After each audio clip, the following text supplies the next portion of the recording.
Thank you very much, everybody. We're going to have just a quick session with Steve Moore. Everybody knows Steve Moore with the Heritage Foundation, highly respected, one of the most highly respected economists and people that watch your money and know more about your money and your life than probably anybody I can think of.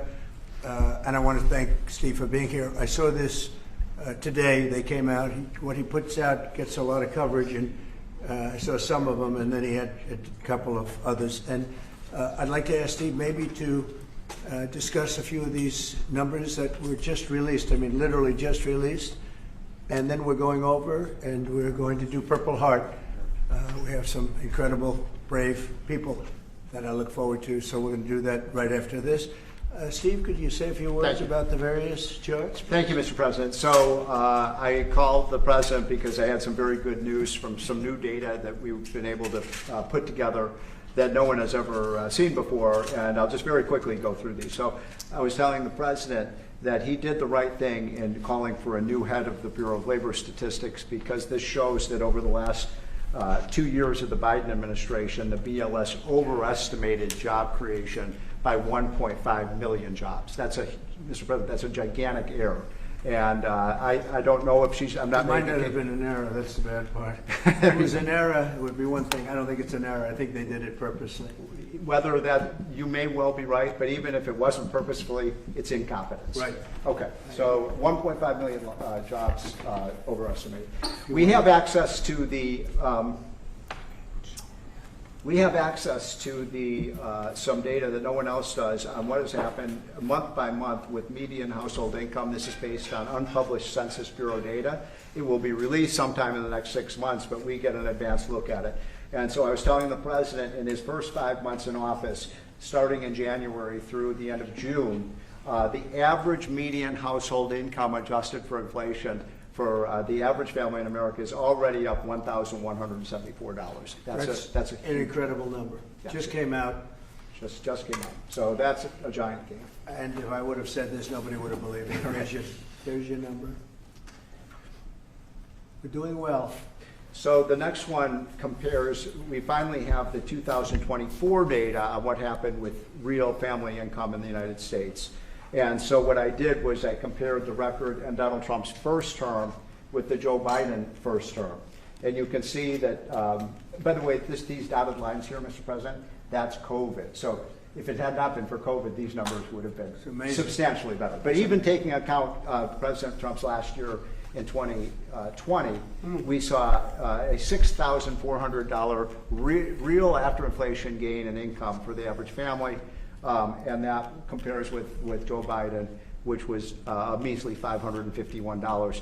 So, Mr. President, you gain 10 times more income for the average family than Joe Biden is because of your policies. And that's taken into consideration COVID, yep. Which a lot of times you don't have to do that. Because I'm very glad you did. We were over almost 8,000 until look COVID. At that number. Yeah. Okay. So then we looked at which families did the best. And we have data from the Census Bureau that shows by income percentage. So the 25th percentile is the lowest income, 75th percentile is the highest income. And what I find fascinating about this, Mr. President, is every income group did better. The red is President Trump, the blue is President Biden. Every single income group did better under President Trump. But what's really amazing is look what happened under Biden. The lowest income group lost income under Biden. They were poor 4 years after Biden's presidency.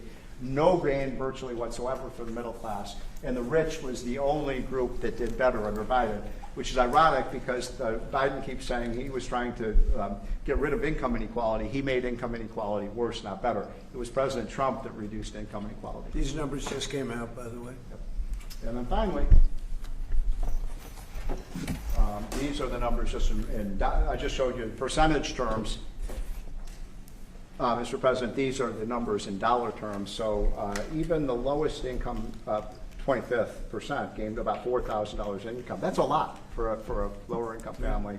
$6,400 for the middle class and almost $10,000 for the richest. So you can see every income group did better under Trump than Biden by a wide margin. That's the story. I think when you look at them, they're all something, but this one chart really says it better than anything. If you look at this is great, but this chart is pretty amazing right here.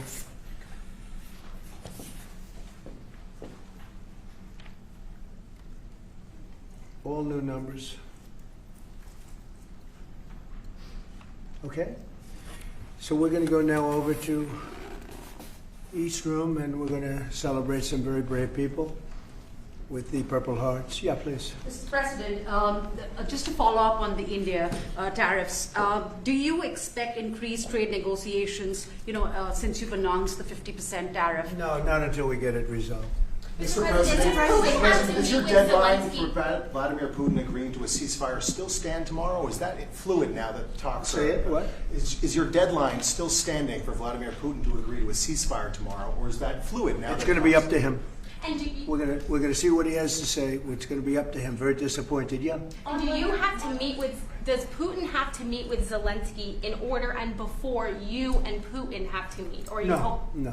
Are you hoping So you're for? willing to? That's actually important because President Putin said this morning he was pretty dismissive of this idea of meeting with President Who was? Zelensky. President Putin was. I don't know. I didn't hear For you him. to meet with him, he doesn't have to agree to meet with Zelensky. Is that what you're saying? No, he doesn't. No. So when do you think that meeting? They would like to meet with me, and I'll do whatever I can to stop the killing. So last month, they lost 14,000 people killed last month. Every week is 4,000 or 5,000 people. So I don't like long waits. I think it's a shame. And they're mostly soldiers. They're Ukrainian and Russian soldiers, and some people from the cities where missiles are lobbed in, and you'll lose 35, 40 people a night, which is terrible. But no, mostly it's soldiers, and you're talking about, on average, 20,000 a month. 20,000 people are dying a month. Generally young people, soldiers. We're going to speak about soldiers. We'll see you over for Purple Hearts.